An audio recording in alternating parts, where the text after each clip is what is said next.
Good morning, students. So, yesterday we have done about deforestation and its effect. So, we are doing chapter conservation of plants and animals. So, we have done till your deforestation and its causes. Then, what are the effects of deforestation?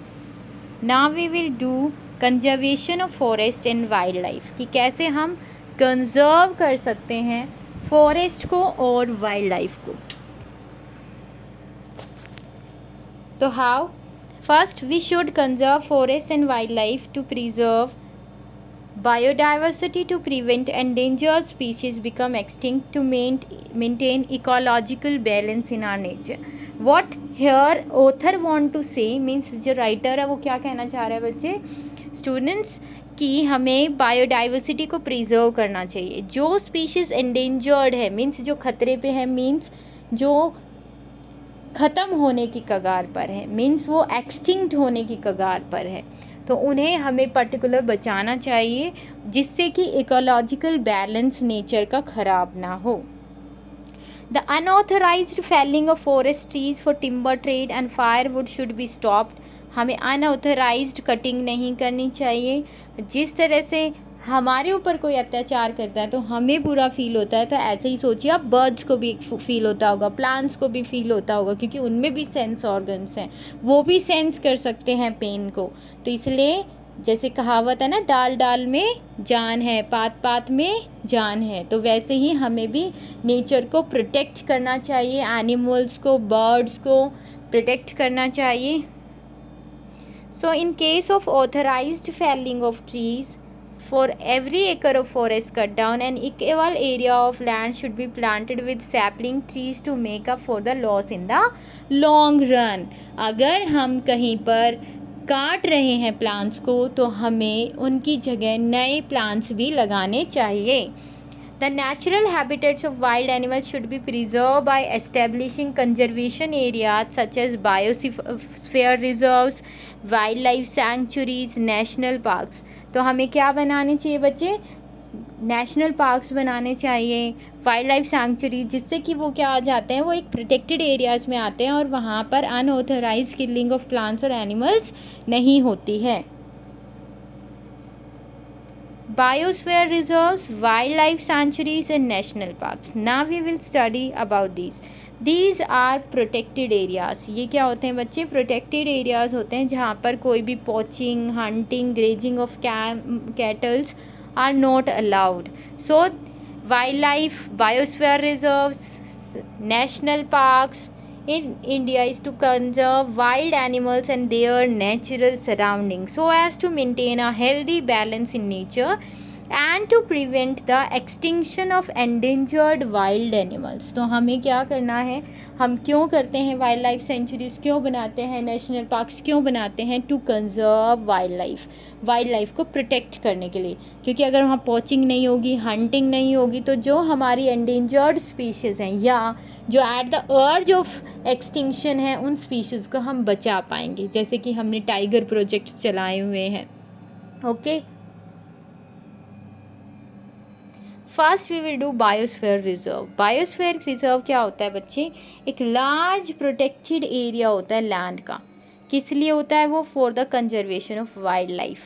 ठीक है, वहाँ पर जो tribal people है, जो उन जंगलों में रहते आए हैं ट्राइब्स, वो वहाँ पर अपने जो, क्योंकि वो क्या करते हैं बच्चे, वो नुकसान नहीं पहुँचाते हैं फॉरेस्ट को, वो वहाँ पर जंगली जीव जंतुओं के साथ रहते हैं. तो हमें वहाँ पर, हम उनकी लाइफस्टाइल को, जो ट्रेडिशनल लाइफस्टाइल है, उसको हम चेंज करने के लिए नहीं बोलते हैं. वो प्रोटेक्टेड एरियाज़ हैं. स्पेशल फीचर क्या है कि वहाँ पर लोकल पीपल और tribals are integral part of it.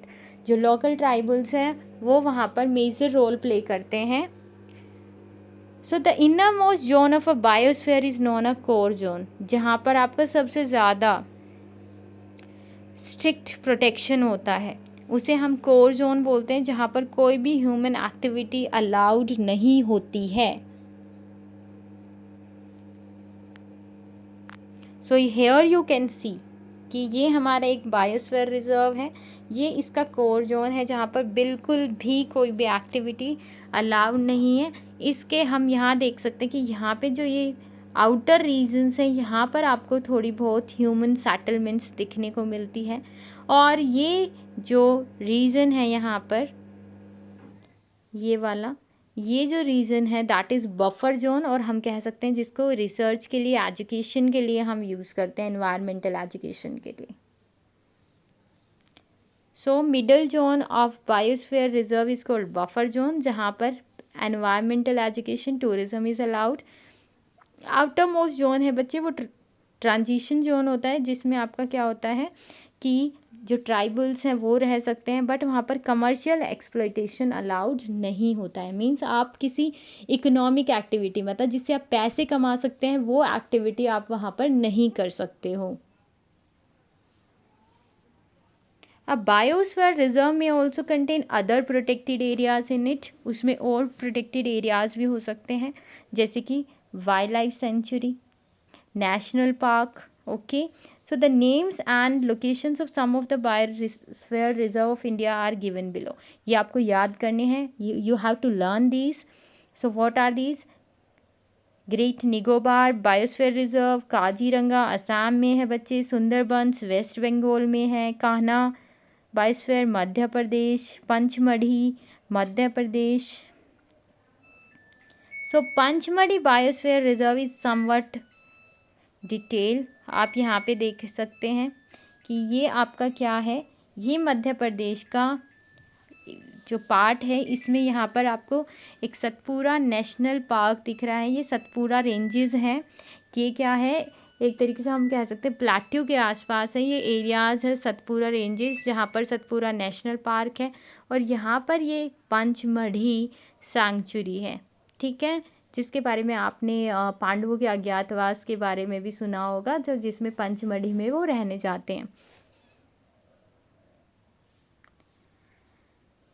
So biosphere reserve are Bori sanctuary, Pachmarhi sanctuary ये मध्य प्रदेश में है, Tawa biosphere reserve is called Satpura national park भी है वहाँ पर, और फिर Tawa reservoir in Pachmarhi biosphere reserve.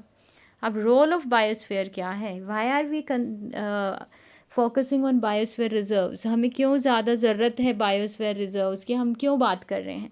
So biosphere reserve perform the following rules, क्या करते हैं, सबसे पहले they help in the conservation of wild life को कंजर्व करने में हेल्प करते हैं, मेंटेन करने में biodiversity, natural ecological condition and that area, economic development of area, then help to maintain the lifestyle of tribal people. Okay, then commercial exploitation of area. तो ठीक है, so today we will do till here only. Thank you for listening.